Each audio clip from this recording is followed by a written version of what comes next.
Expected question होता है, हर साल जो आता है। ये इस तरह का जो क्वेश्चन है, मैट्रिक्स मेथड का जो क्वेश्चन है वो 100% श्योर है, वो हर एग्जाम में आता है। तो आप इसके साथ लिख सकते हैं कि ये क्वेश्चन या इसके जैसा कोई जो क्वेश्चन है वो आपके फाइनल एग्जाम में 100% श्योर है, आना ही आना है ये। तो आप इसको देखो कैसे सॉल्व करोगे। यहाँ पे लिखा हुआ है solve the following equation by matrix method. Matrix method से इसको सोल्व करना है। तो ये हमारे पास 3 इक्वेशन गिवन है। 3x minus y minus 2y plus 3z is equal to 8, 2x plus y minus z is equal to 1 and 4x minus 3y plus 2z is equal to 4। तो इसको हम इक्वेशन 1 मान लेते हैं, इसको 2 और इसको 3 मान लेते हैं। तो अब हम क्या करते हैं, इन इक्वेशन को कैसे लिख लेते हैं। तो हम लिखेंगे कि given equations can be written as given equation can be written as कैसे, ax that is equal to b। तो इसको 4 मान लेते हैं। वेयर, अब यहाँ पे बता देंगे हम कि यहाँ पे a क्या है। a मैट्रिक्स है हमारे पास, जो जिनकी वैल्यू हमें कैलकुलेट करनी है, जिन वेरिएबल्स की क्या वैल्यू हमें कैलकुलेट करनी है, उनके कोफिशिएंट्स 3 माइनस 2 और 3 माइनस 2 3, यहाँ पे इसमें 2 1 और माइनस 1, 4 माइनस 3 और 2, 4 माइनस 3 और 2। ये बात आप ध्यान रखिए, मान लो यहाँ पे y नहीं है तो y के कोफिशिएंट की जगह पे सेकंड रो में सेकंड एलिमेंट यानी कि यहाँ पे 0 आ जाएगा। मान लो इसमें z नहीं है तो थर्ड रो में यहाँ पे 0 आ जाएगा। इसके साथ साथ x है हमारे पास, x मैट्रिक्स यानी कि जो हमें वैल्यूज फाइंड करनी है, और जो बी मैट्रिक्स है वो राइट हैंड साइड में है हमारे पास 8 1 और 4। तो ये हमारे पास आ गया मैट्रिक्स ए, मैट्रिक्स एक्स और मैट्रिक्स बी। अब हम क्या करते हैं, डेटरमिनेंट निकालते हैं मैट्रिक्स ए का। तो determinant of matrix A 3 minus 2 और 3, 2 1 और माइनस 1, 4 माइनस 3 और 2। इसका जब डेटरमिनेंट हम कैलकुलेट करेंगे तो देखते हैं कितना बनेगा। यहाँ पे हमारे पास ये 3 इंटू 3 के लिए 2 और माइनस 3, क्योंकि 3 माइनस इकट्ठे हो जाएंगे, 2 दो तो ये है और एक हम माइनस लगाते हैं तो 2 माइनस 3, और यहाँ माइनस और ये माइनस 2, तो प्लस का 2 हो जाएगा। तो प्लस का 2 हो जाएगा तो ये हमारे पास हो जाएगा 4 और माइनस माइनस प्लस, तो 4 प्लस 4, और प्लस 3 के लिए हमारे पास आ जाएगा माइनस के 6 और माइनस के 4, माइनस 6 माइनस 4। तो यहाँ पे हमारे पास कितना हुआ, ये माइनस 1, तो इससे मिलेगा टोटल माइनस 3। यहाँ पे 8 से हमारे पास कितना आ जाएगा 16, और यहाँ से हमारे पास माइनस 10 की 3 से करेंगे तो माइनस के 30 हो जाएंगे। तो यहाँ पे हमारे पास आ गया ये माइनस के 33 और प्लस के 16, तो माइनस के 17 बने हमारे पास ये। तो ये हो गया हमारे पास माइनस के 17 नॉट इक्वल टू 0। या फिर आप आगे लिख दो इसको कि determinant a that is equal to minus 17 not equal to 0। This implies a inverse exist. इसका मतलब a इनवर्स एग्जिस्ट करता है। तो a इनवर्स एग्जिस्ट करता है, तो अब a इनवर्स कैसे निकालेंगे। तो a इनवर्स होता है हमारे पास a inverse that is equal to adjoint of a divide by determinant of a। अब देखो हमारे पास हमने डेटरमिनेंट तो निकाल लिया, अब हमें एडजॉइंट निकालना है। तो एडजॉइंट निकालने के लिए हमें पहले कोफैक्टर्स निकालने पड़ेंगे। तो कोफैक्टर निकालते हैं a11 means cofactor of small a11। तो यहाँ पे कितना आएगा, minus 1 raise to power 1 plus 1। ये तो आप यही लिख सकते हो जो ये लिखे हुए हैं डायरेक्ट, अगर आपकी कैलकुलेशन ठीक है। तो 2 माइनस 3, तो यहां से माइनस 1, इससे तो प्लस ही मिलेगा, तो ये टोटल हुआ minus 1। a12 minus 1 raise to power 1 plus 2, ये वाला 4 प्लस 4 8, और इससे माइनस, तो माइनस के 8 हो गया। a13 minus 1 raise to power 1 plus 3, यहाँ पे माइनस 6 और माइनस 4, तो ये माइनस 10, क्योंकि इससे तो प्लस मिलेगा हमें। ठीक इसी तरह से a21 minus 1 raise to power 2 plus 1, minus 1 raise to power 2 plus 1। इसमें देख लेते हैं, इसमें देख लो आप, इसको इसमें देख लेते हैं। देखो इसको छोड़, इस रो और कॉलम को छोड़ दोगे आप, 2 1 के लिए हम इसको और इसको छोड़ देंगे, तो यहां से इसके साथ -4 और इसके साथ प्लस के 9, -4 + 9, तो यहां से हमारे पास 5, लेकिन ये माइनस है तो माइनस के 5। देखो अगर पावर बनती है ओड 3, 5, 7 तो माइनस आएगा, इससे -1 मिलेगा। और अगर पावर का सम बनता है इवन, जैसे 2 बनाया यहाँ पे 4 बनाया, तो उससे फिर हमें प्लस का 1 मिलेगा। यानी कि अगर ओड पावर इनका सम ओड पावर बनता है तो माइनस, इससे हमें माइनस मिलेगा, यानी कि ये जो भी वैल्यू बनेगी उसका साइन चेंज हो जाएगा। और अगर ये इवन, इसका सम इवन बनता है तो इससे जो भी वैल्यू मिलेगी वही रहेगी, ये आपको ध्यान रखना है। A22 -1 raised to power 2 + 2, यानी कि यहां से देखो -1 raised to power 2 + 2, -1 raised to power 2, 4 हो गया, यानी कि इससे 1 मिलेगा। 1 की जिसके साथ मल्टीप्लाई करोगे वही आएगा, यानी कि जो यहाँ पे वैल्यू मिलेगी वही आएगा। अब 2 के लिए इसको छोड़ देंगे हम, यहां से 6 और ये -12, तो ये 6 - 12, 6 - 12, 6 - 12, यानी कि हमारे पास -6 आ जाएगा।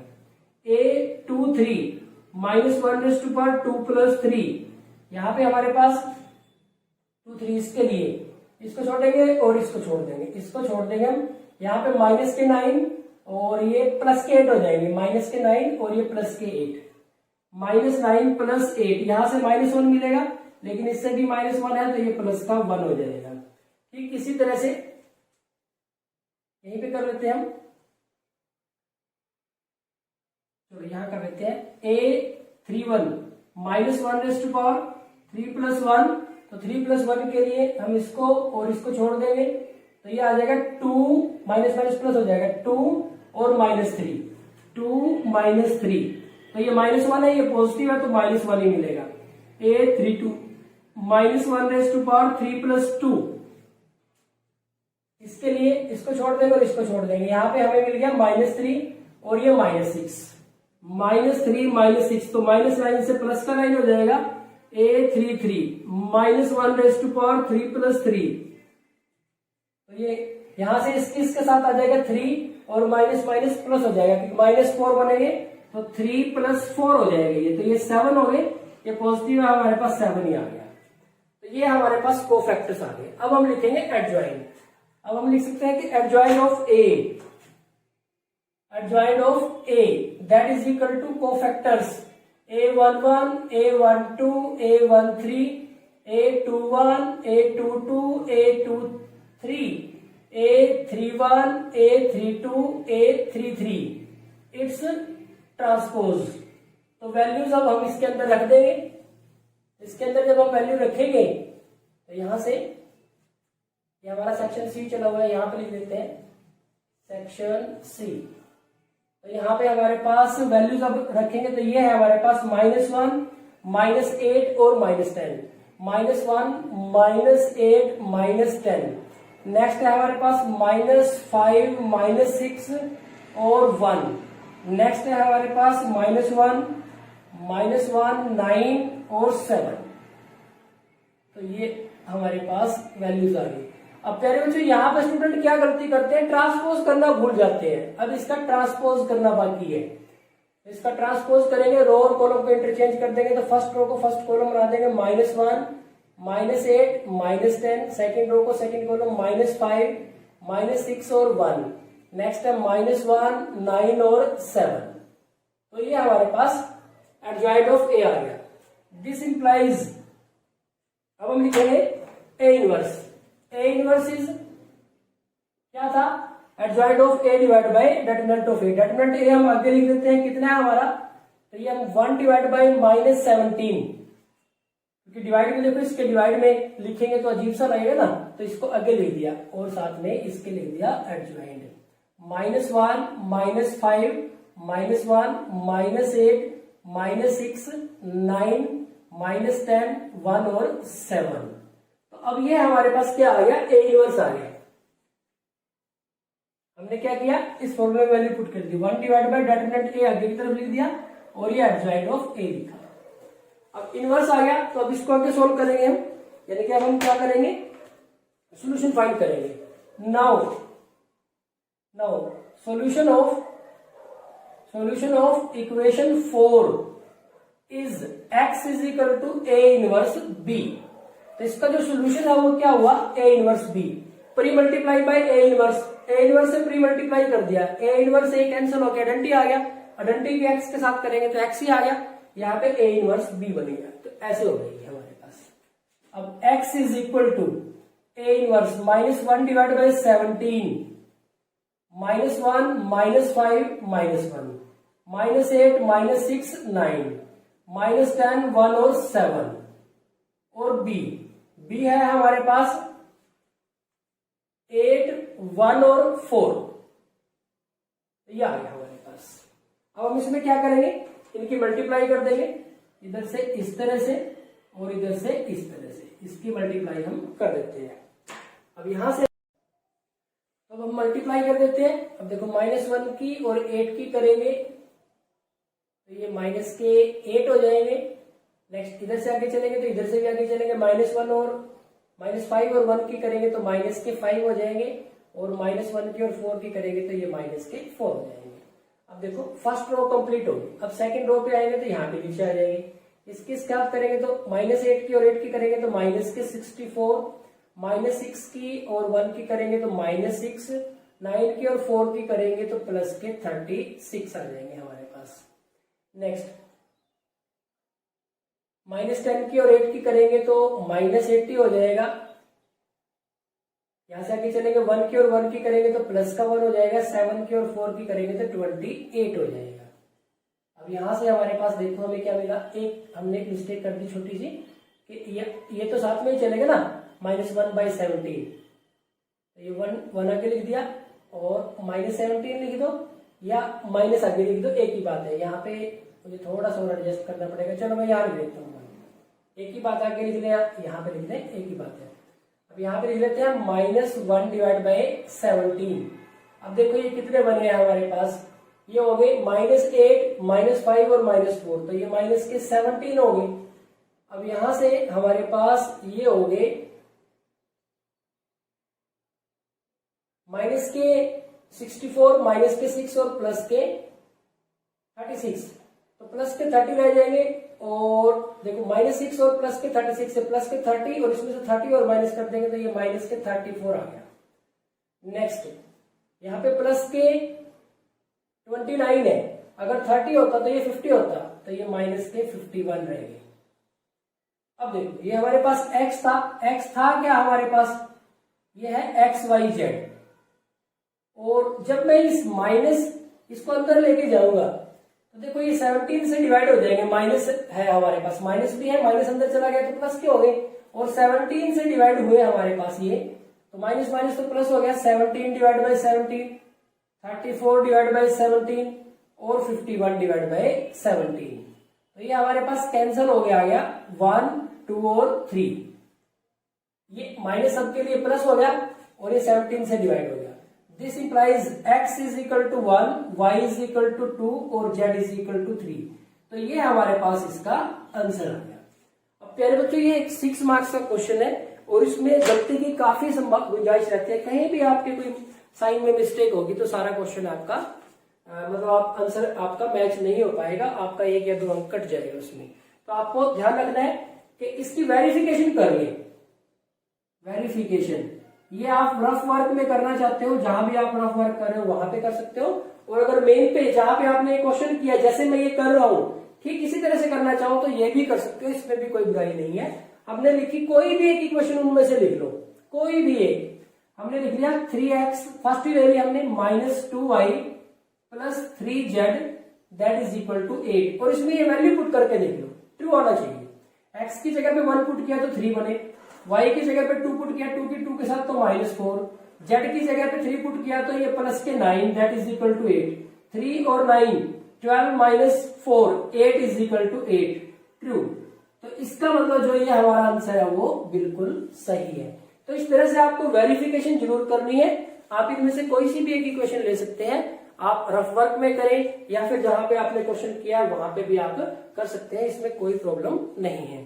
तो ये हमने सोल्व कर लिया मैट्रिक्स मेथड से क्वेश्चन को, हमारा जो मोस्ट इंपोर्टेंट क्वेश्चन है। तो यहाँ पे हमारा क्वेश्चन नंबर 11 के दोनों पार्ट कंप्लीट हो जाते हैं।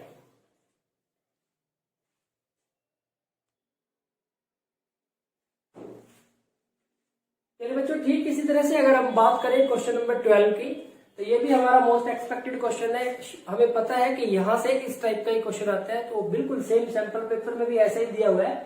क्वेश्चन है हमारे पास कि मैक्स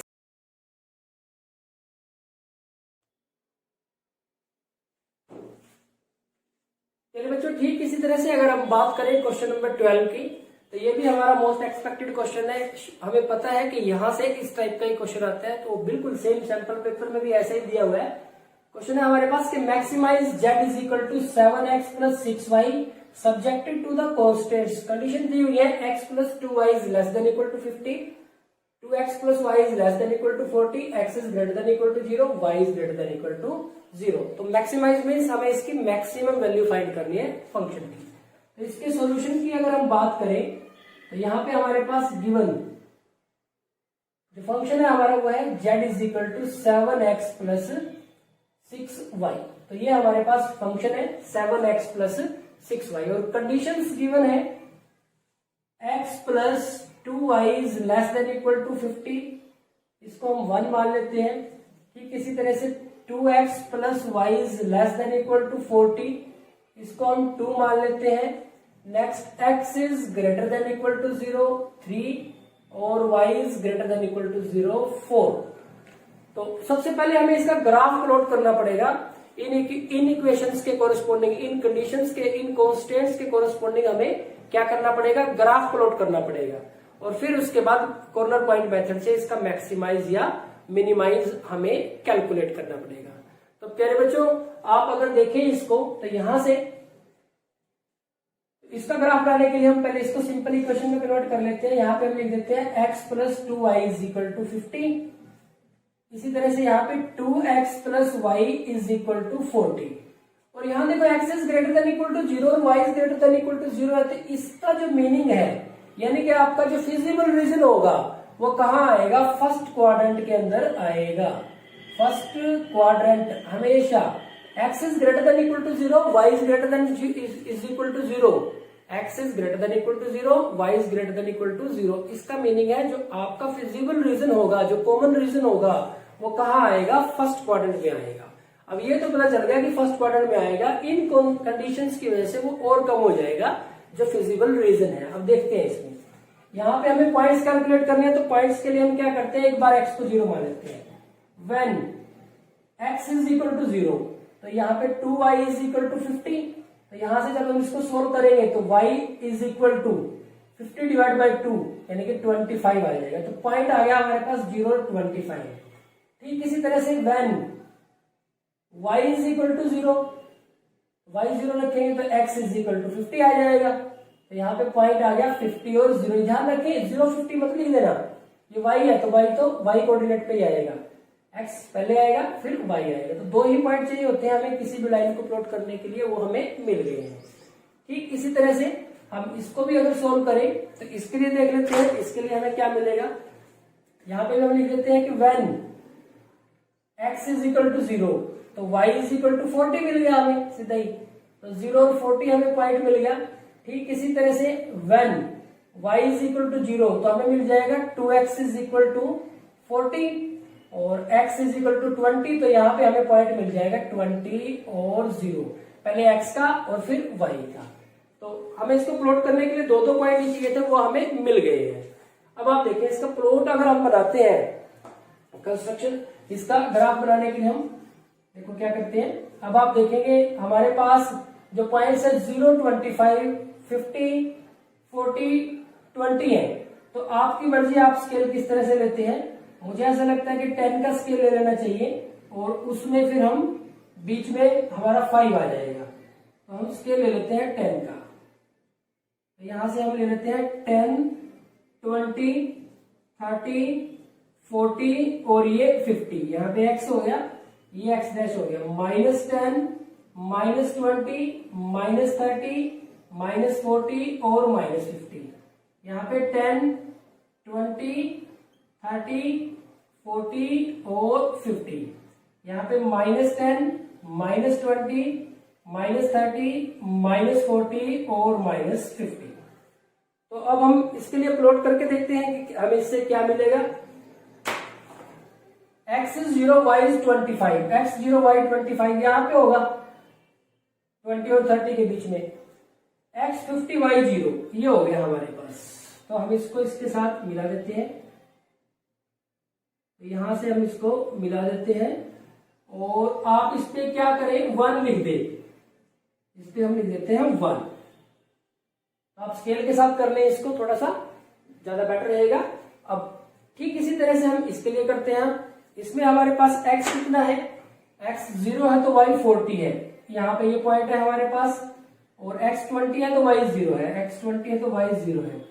तो अब इसको भी हम यहाँ पे इस तरह से मिला देते हैं और इस पे हम लिख देते हैं 2, इस पे हम 2 लिख देते हैं। अब प्यारे बच्चों आपको ध्यान रखना है कि जो इन इक्वेशन है ये हाफ प्लेन भी बोल देते हैं। अब इनका जो रीजन होगा या तो नीचे की तरफ होगा या ऊपर की तरफ होगा। इसको चेक करने के लिए हम क्या करते हैं, इसको चेक करने के लिए कोई भी एक पॉइंट ले लो आप इनके लिए। जैसे इसका रीजन 1 का जो ये रीजन है नीचे की तरफ होगा या ऊपर की तरफ होगा, और इसी तरह से 2 के लिए जो रीजन है इधर का होगा या इधर का होगा, तो उसके लिए हम क्या करते हैं कोई भी एक पॉइंट ले लेते हैं। तो अगर ये ओरिजिन से पास नहीं कर रही है तो ओरिजिन सबसे बेस्ट पॉइंट होता है, कैलकुलेशन इजी होती है। तो हम इसको देखो चेक करते हैं, checking for origin, checking for origin यानी कि 0 0। देखो कॉन्स्टेंट्स है हमारे पास x plus 2y is less than equal to 50, तो 0 plus 0 is less than equal to 50, 0 is less than equal to 50, true. तो ये हमारे पास ट्रू हो गया। सो यहां से हम लिख सकते हैं, आप लिखना चाहो तो लिख सकते हैं so the graph of in equation contain origin या फिर 0 0। तो इसका जो ग्राफ है वो 0 0 को कंटेन करेगा। अब देखो फर्स्ट के लिए हमने बात की है और यहां से हमें पता चल गया था कि हमारा जो फिजिबल रीजन है वो फर्स्ट क्वाड्रेंट में ही हो सकता है, क्योंकि इसका मीनिंग फर्स्ट क्वाड्रेंट है। तो इसने फर्स्ट क्वाड्रेंट में 0 0 को कंटेन करेगा, 0 0 को कंटेन करेगा तो यहाँ कहां पे होगा, ये नीचे की तरफ होगा, 0 0 की तरफ होगा। तो 0 0 की तरफ होगा तो देखो ये सारा कट गया। अब हमें ये ट्रायंगल मिल गई, हमें ये ट्रायंगल मिल गई फर्स्ट क्वाड्रेंट के अंदर, ये हमें ट्रायंगल मिल गई। अब जो सेकंड कंडीशन है उसके लिए कुछ ना कुछ और काम हो जाएगा। अब सेकंड कंडीशन के लिए चेक करो, सेकंड कंडीशन के लिए भी इसी तरह से 0 0 के लिए चेक कर लेते हैं। ये हमारे पास 0 0 के लिए जब चेक करेंगे x की जगह पे 0, y की जगह पे 0 is less than equal to 40, 0 is less than equal to 40, तो ये भी क्या हुआ, ट्रू हुआ। ऐसे लिख देंगे the graph of the equation contain 0 0। अब ये भी 0 0 को कंटेन करता तो इधर की तरफ होगा, तो इसके लिए भी हम लगा देते हैं कि ये इस तरह से होगा, 0 0 की तरफ होगा। अब आप ध्यान से देखें कि ये जो ट्रायंगल थी 0 0 की तरफ होगा तो हमारे पास ये रीजन बच गया, ये आ गया हमारे पास रीजन, क्योंकि इस ट्रायंगल में से कुछ ना कुछ और कम होना था तो ये हमारे पास रीजन रह गया। तो इसका नाम आप रखना चाहें तो नाम रख दें इसका, तो यहाँ पे हम इसका नाम रख देते हैं। यहाँ पे ये तो ओरिजिन है ही है O, ये हम A लिख देते हैं, ये हम B लिख देते हैं और ये C लिख देते हैं। तो अब यहाँ पे हम लिख देते हैं कि शेडेड रीजन कौन सा, OABC is the required feasible region, यानी कि इसी में हमें मैक्सिमा या मिनिमा जो भी हमें चाहिए वो मिलेगा। तो अब आप देखेंगे कि पॉइंट देखो क्या है हमारे पास, तो पॉइंट हमारे पास ओ पॉइंट तो हमें पता है क्या है, 0 0 है। ए पॉइंट हमने खुद ही प्लॉट किया है, 20 0 है। सी पॉइंट भी हमने खुद ही प्लॉट किया है, ये 0 25 है। बी का नहीं पता हमें, तो बी पॉइंट हमें फाइंड करना पड़ेगा। तो पहले हम बी पॉइंट फाइंड कर लेते हैं। टू फाइंड पॉइंट बी हम पहले फाइंड करेंगे। तो पॉइंट बी फाइंड करने के लिए हमें क्या करना है, दोनों इक्वेशन को आपस में सोल्व कर देंगे, जैसे 10th क्लास में सोल्व करते थे, तो उस तरह से हम फाइंड कर देंगे। तो यहाँ पे हमारे पास एक इक्वेशन है x plus 2y is equal to 50 है first, x plus 2y is equal to 50, ये हमारे पास फर्स्ट इक्वेशन लिख लेते हैं और दूसरी है हमारे पास 2x plus y is equal to 40, x plus 2y is equal to 50 and 2x plus y is equal to 40। तो इसको 1 और 2 हमने इसको नाम दिया है, तो इसको 3 और 4 नाम दे दें तो इसको हम क्या करते हैं, इसको हम 2 से मल्टीप्लाई कर देते हैं, तो ये हो जाएगा 2x plus 4y is equal to 100। इसको हमने 2 से मल्टीप्लाई कर दिया। अब आप देखो साइन चेंज कर लो इनके, तो ये कैंसिल हो जाएगा। यहाँ पे हमारे पास -3y is equal to -60, minus cancel कर देते हैं, y is equal to 60 divide by 3, 20 आ जाएगा। तो y की वैल्यू आ गई हमारे पास 20। तो y की वैल्यू पुट कर दो फर्स्ट थर्ड में, x plus 2y is equal to हमारे पास 50 है, तो ये x plus 2 into 20 that is equal to 50। तो x plus 40 is equal to 50 और x is equal to 50 minus 40, तो x इज इक्वल टू 10। तो x की वैल्यू आ जाएगी हमारे पास 10। अब देखो हमारे पास सारे पॉइंट आ गए। अब इन पॉइंट्स पे हमें z की वैल्यू निकालनी है। जो सबसे बड़ी वैल्यू होगी वही हमारा मैक्सिमा होगा, जो सबसे छोटी वैल्यू होगी वही हमारा मिनिमा होगा। अब देखो हम पॉइंट लिख लेते हैं। पहले तो यहाँ पे z लिख दो, सबसे पहले तो हम z ही लिख देते हैं कि z हमारे पास कितना है, z है हमारे पास 7x प्लस 6y और पॉइंट्स है हमारे पास, पॉइंट O पॉइंट है हमारे पास, O पॉइंट इज 0 0 O। यहाँ पे हम क्या करते हैं O 0 0, इसी तरह से A पॉइंट है हमारे पास 20 और 0, इसी तरह से B पॉइंट है हमारे पास, X तो 10 है, X 10 है और Y 20 है, और C पॉइंट है हमारे पास, C पॉइंट हमने कुछ लगाया था, ये 0 और 25 है, 0 और 25 है। तो हम लिखेंगे कि एट पॉइंट, यहाँ पे एट पॉइंट दिस z की वैल्यू, z इज ये 0 प्लस 0, ये तो 0 ही रहा। यहाँ पे a पे z कितना होगा, 20 से मल्टीप्लाई करेंगे तो 7 इंटू 20 140, 6 इंटू 0 0, तो ये 140 आ गया। b पे z कितना आ जाएगा 10 से, ये हमारा 70 हो गया, और ये हमारा जब 20 रखेंगे तो ये 120 हो गया, तो ये 190 हो जाएगा हमारे पास। x की जगह पे 10 रखा तो ये हमारे पास 70 हो गया, और y की जगह पे 20 रखा तो ये 120, यानी कि टोटल हमारे पास 190। z यहाँ पे ये तो 0 होगा, और 25 की और 6 की मल्टीप्लाई करेंगे तो ये 150 हो जाएगा, तो ये टोटल आ गया 150।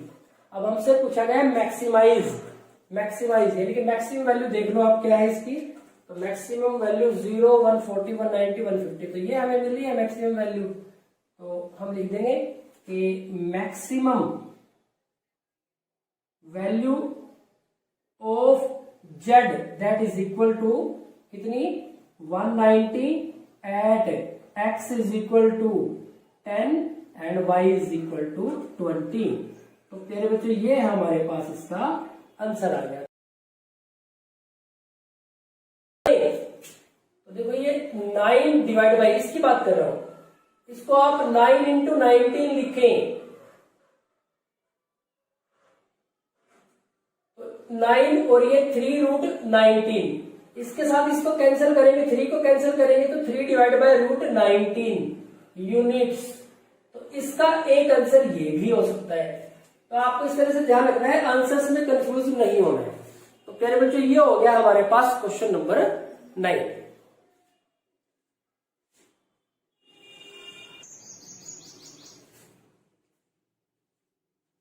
प्यारे बच्चों देखते हैं सेक्शन बी का क्वेश्चन नंबर 10।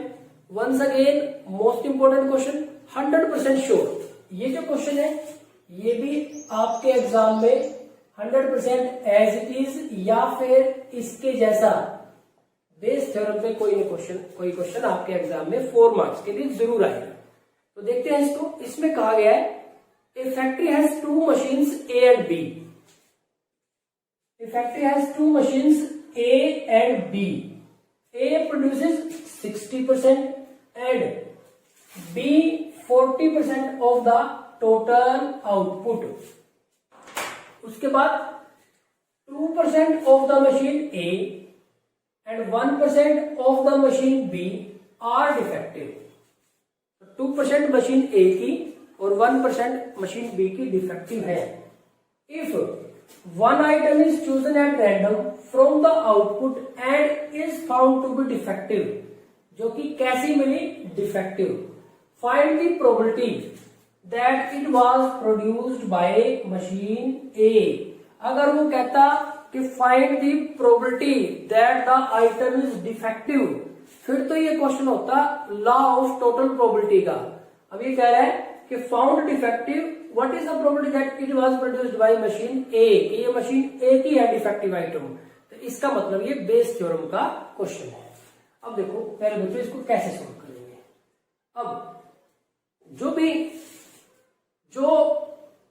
जिस चीज की प्रोबेबिलिटी हमें फाइंड करनी है, जिस चीज के बारे में बात हो रही है, डिफेक्टिव आइटम के बारे में बात हो रही है, तो उसको ए मानेंगे, और जिसमें से निकाल रहे हैं हम उसको E1, E2, E3 मानेंगे। तो मशीन कितनी है? 2, तो E1 और E2 ले लेंगे उसको। Let E1 be the event of selecting an item from machine A and E2 be the event of selecting an item from machine B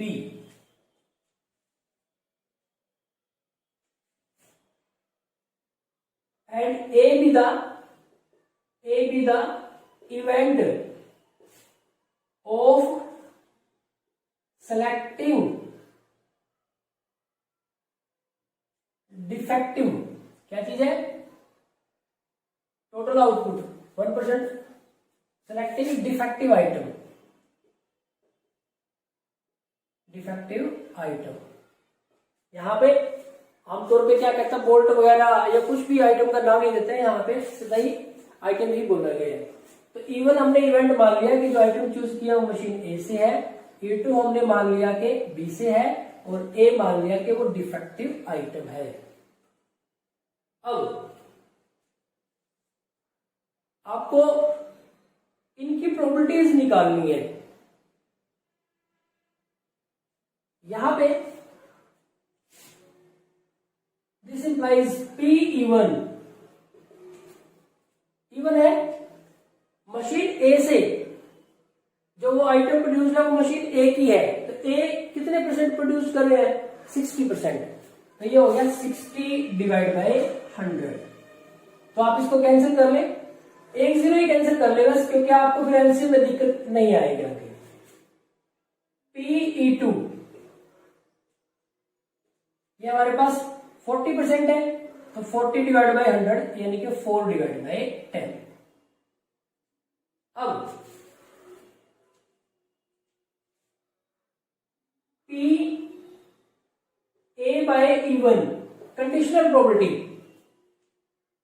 defective item तो है, लेकिन कब? जब जो आइटम है वो किस में से लेनी है? मशीन ए के आइटम में से लेनी है। तो मशीन ए ने जितने प्रोड्यूस किए हैं उसके कितने परसेंट डिफेक्टिव है? उसके 2% डिफेक्टिव है। तो ये हमारे पास कितना है? 2 डिवाइड बाय 100। अब देखो यहां पे, और इसी तरह से PA by E2 machine B से डिफेक्टिव, ये कितना है हमारे पास? 1 divide by 100, 1%। Now by Bayes theorem, या तो आप यहां पे रिक्वायर्ड प्रोबेबिलिटी लिखे, या फिर जिसके बारे में मशीन ए से पूछा गया है, तो मशीन ए के लिए हमारे पास बनेगा PE1 बाय A। फॉर्मूला है हमारे पास, यहां नीचे से स्टार्ट करेंगे, आप फॉर्मूला लिखना तो इजी रहेगा। PE1 PA by E1 plus PE2 और PA बाय E2। अब देखो मशीन ए से है तो मशीन ए वाला पार्ट ऊपर लिख दो, PE1 PA बाय E1 तो ये आपने ऊपर लिख दिया बस। अब ये वैल्यूज रखनी है। पी इवन है हमारे पास 6 divide by 10, A by E one ये हमारे पास 2 डिवाइड बाई 100, ये हो गया 6 डिवाइड बाई 10 और 2 डिवाइड बाई 100 प्लस ये हमारे पास 4 डिवाइड बाई 10 और 1 डिवाइड बाई 10, 1 डिवाइड बाई 100, ये 4 बाई 10 और ये 1 divide by 100।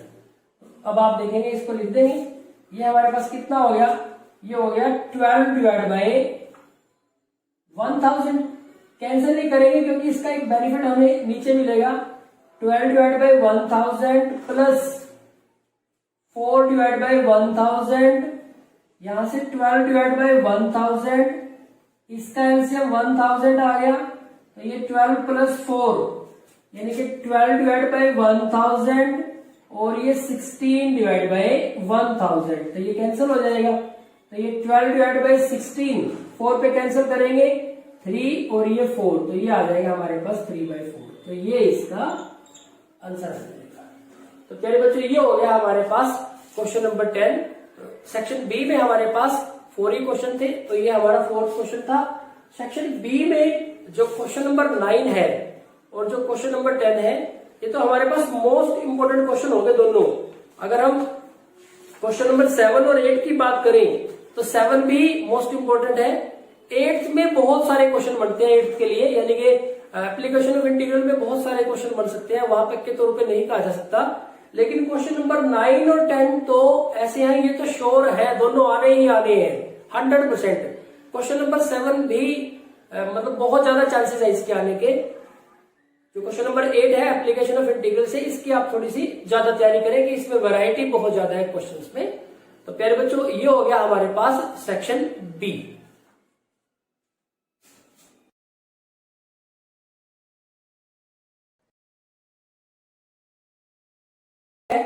Find the shortest distance between the lines I is equal to I plus 2j plus 3k plus lambda into I minus 3j plus 2k, and second line is 4i plus 5j plus 6k plus mu into 2i plus 3j plus k। तो ये 2 lines हमारे पास given है, इनके बीच में shortest distance हमें calculate करनी है। तो प्यारे बच्चों ये आपके एग्जाम का मोस्ट इंपोर्टेंट क्वेश्चन है, और ये इस तरह का क्वेश्चन या तो यही या फिर इस तरह का क्वेश्चन जिसमें हमें शॉर्टेस्ट डिस्टेंस फाइंड करनी है, ये 100% श्योर है आपके एग्जाम में आना ही आना है ऐसा क्वेश्चन। तो इसमें जितने भी टाइप का क्वेश्चन है, ये तो देखो वेक्टर फॉर्म में दिया हुआ है, कार्टेशियन फॉर्म में भी गिवन हो सकता है, तो आप कार्टेशियन फॉर्म की, वेक्टर फॉर्म की, या इस टाइप के बुक में जितने भी क्वेश्चन है एनसीईआरटी बुक में, आप उनको सबको अच्छे तरीके से कर ले, ये आपके 4 मार्क्स पक्के हैं, 100% श्योर है ये आपके एग्जाम में आना। तो अब देखिए आप इसको किस तरह से करेंगे। तो ये 2 लाइन्स हमारे पास गिवन है, तो इनको हम जो स्टैंडर्ड इक्वेशन है उनके साथ कंपेयर कर लेते हैं। इसको लिखते हैं हम comparing with R is equal to A plus lambda B, और ठीक इसी तरह से हम इसको कंपेयर कर लेते हैं comparing with R is equal to C plus mu D. जिस टाइप की लाइन्स हमें गिवन थी उसी तरह से, उसी फॉर्म से हमने इसको कंपेयर कर लिया। तो यहां से हमें क्या मिल गया कंपेयर करने से? सो A इज इक्वल टू, ये हमारे पास A हो जाएगा I plus 2j plus 3k। इसी तरह से B आ जाएगा हमारे पास I minus 3j plus 2k। इसी तरह से C वेक्टर आ जाएगा हमारे पास 4i plus 5j plus 6k, and जो D वेक्टर है वो आ जाएगा हमारे पास 2i plus 3j plus k। तो ये वेक्टर A, B, C और D हमने लिख दिए। अब हमें शॉर्टेस्ट डिस्टेंस कैलकुलेट करनी है। Now shortest distance between given lines formula है हमारे पास C माइनस ए B क्रॉस D, इन दोनों का dot product divide by magnitude of B cross D। अब प्यारे बच्चों, डॉट प्रोडक्ट तो नेगेटिव भी हो सकता है, तो आप मोड इस ऊपर वाले पार्ट के साथ लगा दें या फिर इस पूरे के साथ मोड लगा दें। पूरे के साथ हम मोड लगा देते हैं, यानी कि डिस्टेंस कभी भी नेगेटिव नहीं हो सकती, तो आंसर हमें पॉजिटिव लेना है। तो ये हमारे पास फॉर्मूला है। अब इसमें आपको जो सबसे बड़ी बात आपको ध्यान रखनी है, ये फॉर्मूला तब है जब लाइंस पैरेलल नहीं है। तो सबसे पहले आपको चेक करना है कि लाइन पैरेलल तो नहीं है। इसके लिए आप B और D को चेक करेंगे, B और D। अब इनके कोफिशिएंट डिवाइड कर लें, 1 डिवाइड बाई 2, इसका 1 इसका 2, यहां पे -3 और 3, -3 और 3, 2 और 1। अब ये इक्वल नहीं होने चाहिए। अगर ये इक्वल है तो इसका मतलब ये लाइंस पैरेलल है। सबसे पहला काम आपका ये होना चाहिए कि आपको ये चेक करना है। मैंने तो चेक कर लिया था, लेकिन सबसे पहले आप B और D को चेक कर लें कि ये पैरेलल ना हो। अगर ये पैरेलल है तो फॉर्मूला चेंज हो जाएगा। अब देखो, ये हमारे पास 1/2 है और यहां से जब इसको कैंसिल करेंगे, ये तो 1/2, यहां -1 आया, ये 2/1 आया, तो ये आपस में इक्वल है ही नहीं है। तो अगर ये इक्वल हो जाते हैं तो इसका मतलब पैरेलल है। और अगर पैरेलल है तो शॉर्टेस्ट डिस्टेंस का फॉर्मूला हो जाएगा C minus A cross B its magnitude divide by magnitude of B। तो ये फॉर्मूला हो जाएगा अगर लाइंस पैरेलल है। तो सबसे पहला काम हमें ये चेक करना है कि लाइंस पैरेलल तो नहीं है। तो अगर लाइन पैरेलल है तो ये फॉर्मूला होगा। ऐसा क्यों हुआ? देखो, अगर लाइन पैरेलल हुई तो B क्रॉस D जब आप कैलकुलेट करोगे, B क्रॉस D जब आप कैलकुलेट करोगे तो वो 0 वेक्टर बन जाएगा। तो वहां से अंदाजा लगा लेना। मान लो अगर आप ये बात आप भूल भी जाते हो तो आप B क्रॉस D जब चेक करोगे, कैलकुलेट करोगे, तो ये 0 आ जाएगा। तो अगर ये 0 आ जाएगा इसका मतलब लाइंस पैरेलल है और आपको ये फॉर्मूला यूज करना है। तो प्यारे बच्चों, ये एक इंपॉर्टेंट बात है जो आपको ध्यान रखनी है इस क्वेश्चन के लिए। अब इसका सोल्यूशन देखते हैं। बिल्कुल इजी क्वेश्चन है, कहीं कोई ज्यादा दिक्कत नहीं आएगी हमें। स्टेप बाय स्टेप कर लेते हैं। सबसे पहले हम C माइनस ए कैलकुलेट कर लेते हैं। नाउ C माइनस ए, C वेक्टर है हमारा ये रहा 4i plus 5j plus 6k minus ए, तो -i -2j और -3k। तो 4i माइनस i 3i आ जाएगा, 5j माइनस 2j प्लस के 3j और 6k माइनस 3k, तो ये भी 3k। तो ये आ गया हमारे पास C माइनस ए। अब हमें कैलकुलेट करना है B क्रॉस D। तो B cross D cross product है, तो I J और K। B है के लिए कंपोनेंट है हमारे पास 1 -3 और 2, और D के लिए है 2 3 और 1, 2 3 और 1। अब यहां से देखो, I के लिए -3 और -6, -j के लिए 1 -4, ये कैप जरूर लगा देना यूनिट वेक्टर के लिए, प्लस k के लिए 3 और ये -1 प्लस हो जाएगा 3 प्लस 6। तो ये हमारे पास आ जाएगा, यहीं पे लिख देते हैं, ये हमारे पास हो जाएगा -9i -3j और ये प्लस हो जाएगा प्लस के 3j और प्लस के 9k। तो ये हमारे पास B क्रॉस D आ गया। अब B क्रॉस D आ गया तो इसका मैग्नीट्यूड भी चाहिए हम, तो यहीं पे इसका मैग्नीट्यूड कर देते हैं। Magnitude of B cross D, magnitude of B cross D that is square root of -9 square plus 3 square plus 9 square. यहां पे ये 81 प्लस 9 प्लस 81 और इसका स्क्वायर रूट। 80 और 80 160 और 10 170, तो ये हो जाएगा हमारे पास 171। 171 हमारे पास आ गया। अगर आप इस तरह की कोई प्रॉब्लम है तो आप इनको प्लस कर लें, 1 आ जाएगा, 16 और 1 70। अब यहां से ये हमारे पास मैग्नीट्यूड आ गया। अब आप देखें, हमें C माइनस ए और B क्रॉस D का मैग्नीट्यूड भी निकालना था। C माइनस ए और B क्रॉस D का डॉट प्रोडक्ट भी निकालना है हमें। C माइनस ए, यह है हमारे पास 3i plus 3j plus 3k dot minus 9i plus 3j plus 9k। यहां से 3 मिलेगा और ये माइनस के 9 प्लस यहां से 3 और यहां से भी 3 प्लस यहां से 3 और यहां से 9, 3 माइनस 9, 3 और 3 और 3 और 9।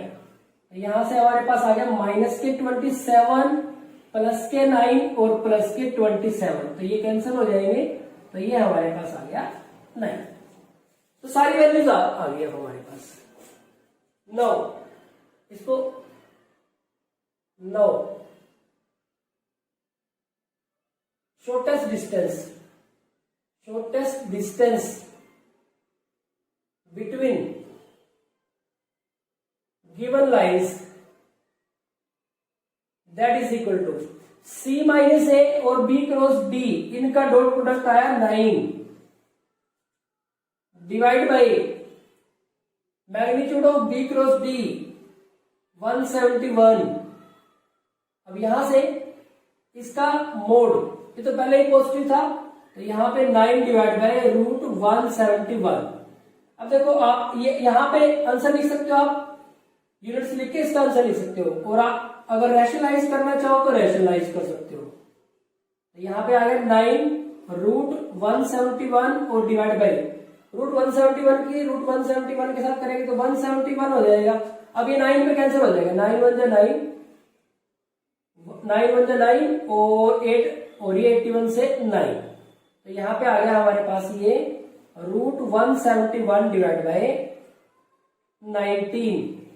तो ये हमारे पास इसका यूनिट्स लिख देंगे साथ में, ये हमारे पास इसका आंसर आ जाएगा। इसके आंसर कई तरीके से हो सकते हैं। अब देखो यहां से भी, इसमें भी आप थोड़ा सा वेरिएशन ला सकते हैं। तो आप इसको जो ये रूट 171 है, इसको आप 9 इंटू 19 भी लिख सकते हैं।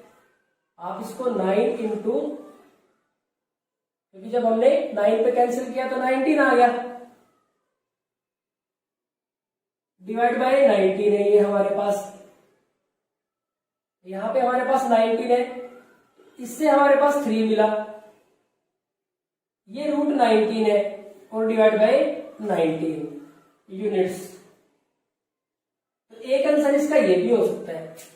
और यहां से अगर हम निकालें तो देखो ये 9 डिवाइड बाई, इसकी बात कर रहा हूं, इसको आप 9 इंटू 19 लिखें, 9 और ये 3 रूट 19, इसके साथ इसको कैंसिल करेंगे, 3 को कैंसिल करेंगे तो 3 डिवाइड बाय रूट 19 यूनिट्स। तो इसका एक आंसर ये भी हो सकता है। तो आपको इस तरह से ध्यान रखना है, आंसर्स में कंफ्यूज नहीं होना है। तो प्यारे बच्चों, ये हो गया हमारे पास क्वेश्चन नंबर 9।